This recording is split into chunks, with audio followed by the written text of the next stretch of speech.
Hello and welcome to Doing Business in Rwanda. My name is Mugisha. Now on this particular episode, we'll take a deep dive into distilling of premium beverages right here in Rwanda. Now, the market that has been consuming at least 1 million liters of this particular product every other month saw a rise in consumption, of course, buoyed by the local production and the Made in Rwanda campaign. Now, we go on ground on this episode to actually look into the production processes, some of the regulations in the market, and how investors are looking to even scale and grow into other markets. This is Doing Business in Rwanda.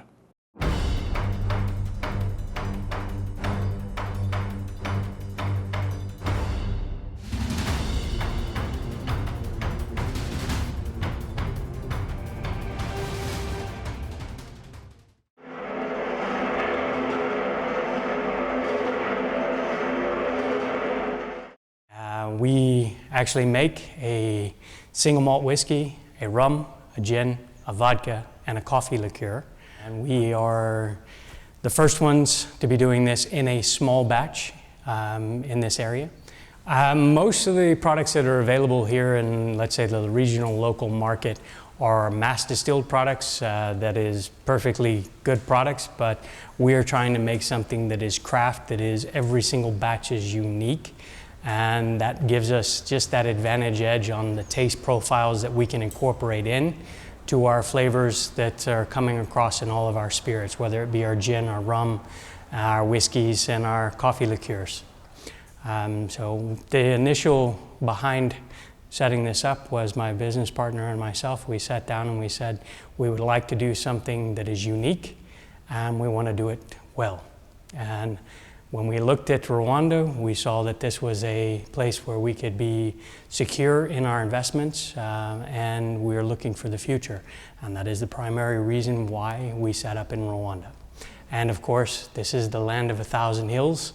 So we took the name 1,000 Hills for Thousand Hills Distillery. Speranza is making 7 years this year. It started in 2012.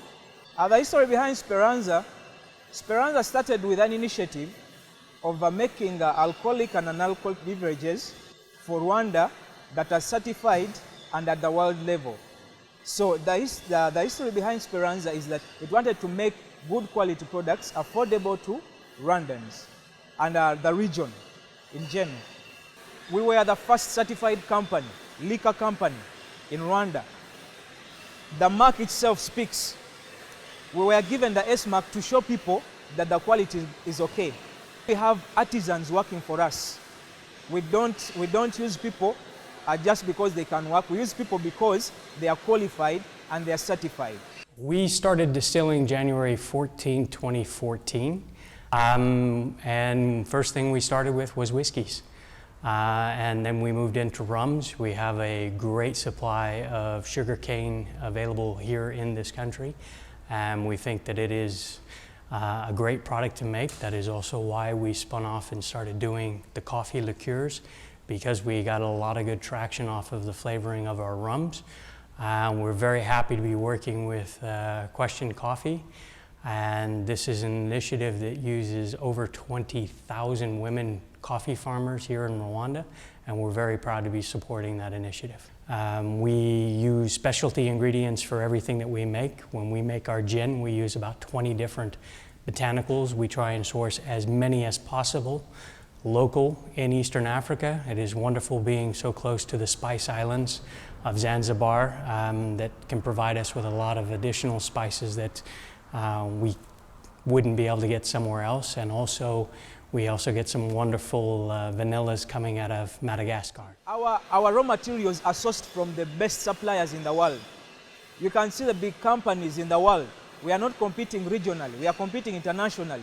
We source the best quality raw materials and our products have a class. The moment you look at a Speranza Waragi product, it's not packaged like a simple product. Every raw material has to be researched. So the packaging is actually imported, but all the liquid inside, everything is all natural and locally sourced from here in Rwanda. In 2015, the alcoholic beverages market value stood at $1 trillion. This same market is projected to reach $1,594 billion by 2022, with Asia Pacific leading the pack in both value and volume terms. On the other hand, producers in Rwanda have seen growth in the consumption rate for their product in the past 5 years, both locally and on international markets, and believe that this could earn them a seat in the global market. Consumption rate is good. That is, everybody that buys our products enjoys our products, and we are getting more and more traction every day. I mean, month-on-month sales is growing, and we would love to keep that sustainable for the next couple of years. Vision for Thousand Hills Distillery is we would like to build this into a more substantial brand, moving further into Eastern Africa, Central Africa. Our products are available in Europe for sale. We're working on the expansion to get it into Southeast Asia, getting it into the United States. These are all things that we're working on and we're aggressively pursuing. I think our biggest challenge in coming into the local market is getting the brand awareness across. Everybody was, well, where's it made? And well, then it's made here. Well, is it good? And we're like, yes. And then everybody that comes up and takes a look and sees the facility that we've built and sees the environment around what we built our facility has been thoroughly impressed with what we're doing. Speranza Group has a capacity of making 4,000 bottles on average. I mean 4,000 cartons, not bottles, on average. We are increasing capacity because the demand is really so high. People have started appreciating our quality. So we have that capacity of making 4,000 cartons per day. But we are planning on increasing the capacity. We are planning to install juice lines. They are right on the way. We are planning to install water lines and soda lines. Yes, so our capacity, as we increase our capacity, we also increase our product portfolio capacity. Regionally, we are breaking into the competition. There was a lot of competition in Uganda, but the demand was still high. So what we did, we set up another company in Uganda. Kenya, the competition is high, but still our products are appreciated. Tanzania, the appreciation is a lot, despite the competition from the big brands that have been here for a long time. A few years ago, there was a mindset, there was a paradigm that the alcohols made in Rwanda are Sudwil. They are just good, they are just having a good package, but inside they are bad. But we've tried to change that mindset through marketing, and people are appreciating. And we are seeing people are now appreciating what we call made in Rwanda. Because we have open lines. If somebody gets a problem with our products, the line is open 24/7. So the mindset has changed. Even the government is putting in a lot of effort to make people love what is made in Rwanda. And you see, when we buy what is made in Rwanda, it's the country that gains so much. We should not so much focus on putting the money into imports of finished goods, when they can be made right here in Rwanda. Rwanda's ease of doing business has positioned the country as an emerging key investment hub in Africa. The country, that currently ranks 29th on the World Bank Doing Business report, has seen several reforms over the years that saw the country registering $2 billion worth of investment in 2018 only. People here appreciate what is made from here. They appreciate quality. And I'm telling you, in Rwanda, we've not seen people being bribed to force standards or to forego revenue payments. Ease of doing business, it's one of the best in Africa. The government is very interested in spurring investment into the country. They're also willing to learn as well. So we've been really working hand in hand with the government. So we're the first craft distillery here in East Africa. And we've been working and learning alongside as sort of regulatory policy has been created and educating them as well and how actually everything is done here. We realize we're guests in the country, but because of the fertile economic climate and also the skill, talent as well, and also in regards to the resources available, it's really been a win-win situation. Despite the small problems we face, not everybody is perfect. Very many organs have been helping us, and they've been doing it personally. We've had RDB, RSB, REMA, we've had customs. immigrations, they've really helped us in making our business better. But if the government could actually help us, help on subsidizing, increase taxes. For example, I have to pay almost on every box I pay around 90% and above. Then we shall see how we ourselves can inject in more in the development of the beverage industry. By 2040, at least 1 in every 5 youth will be based on the African continent. This burgeoning youth population is both a challenge but also an opportunity for economic growth.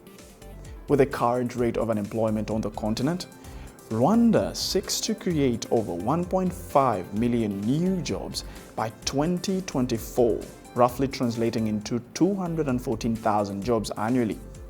Now, how do firms respond to this? We prefer to hire the youth. There's large unemployment rates in Rwanda, and we want to provide opportunity because we look at this as really a stepping stone, and we do provide full training, whether they're working in the bar or the restaurants or other aspects of the business here. Hiring the youth is they are more vivacious, they're more willing to learn and try new things, and we think it's really a nice match. Working with the Hills Distillery is very great.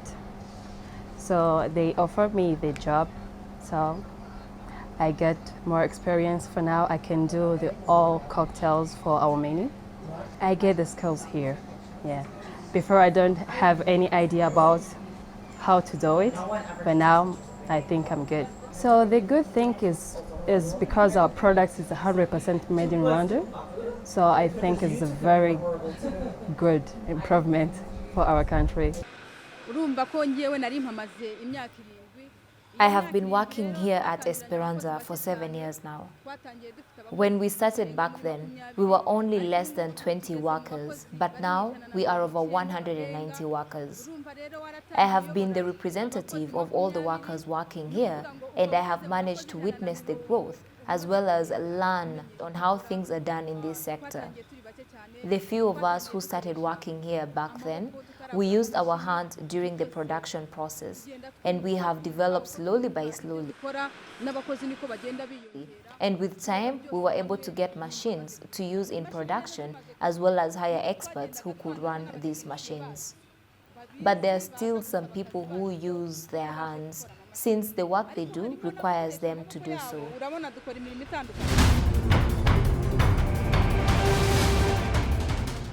Allow us to leave it right there for this episode of Doing Business in Rwanda. We spoke to different stakeholders in this market, and you can clearly understand that as of at least 2010, fast forward to 2019, there's been so much growth in this particular segmentation of the market. Allow us to leave it right there. If you have any feedback, be sure to send us an email to dbir@abn360.com or tweet us directly at dbirwanda. My personal handle is at Galway4, and from the entire Doing Business in Rwanda team, thank you very, very much for joining us.